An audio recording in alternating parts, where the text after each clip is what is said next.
बिस्मिल्लाहिर्रहमानिर्रहीम। अस्सलामु अलैकुम वरहमतुल्लाहि वबरकातुहू। नाज़रीन व सामाईन, उम्मीद है कि आप सब लोग खैरियत से होंगे। आज मैं जिस मौजू पर बात करूँगा उसका इन्वान है बदहज़मी। मरीज़ जब नींद की हालत में सोया हुआ होता है तो वो अपने सीने के ऊपर किसी चीज़ का बोझ सा महसूस करता है।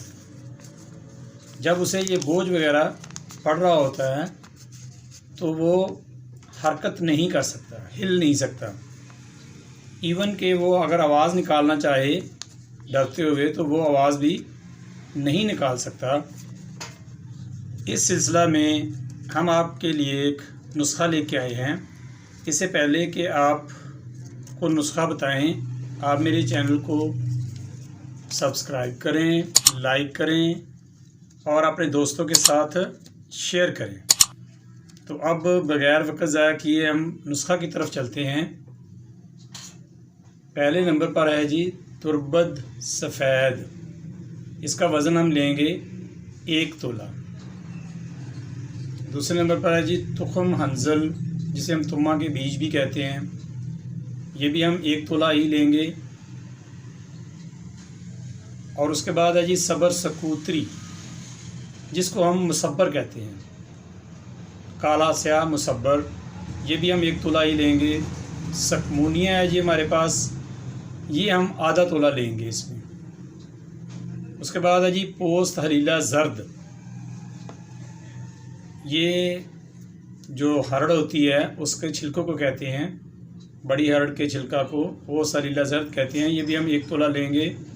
उसके बाद है जी गुलाब के फूल, जिसे हम गुले सुर्ख कहते हैं, इसका वज़न भी हम 1 तोला ही लेंगे।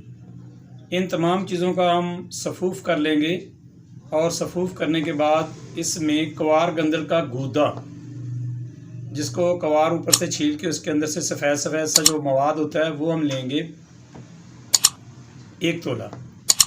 उसमें हम इसको खर्ल कर लेंगे और खर्ल करने के बाद हम इसकी गोलियां बनाएंगे काली मिर्च के बराबर।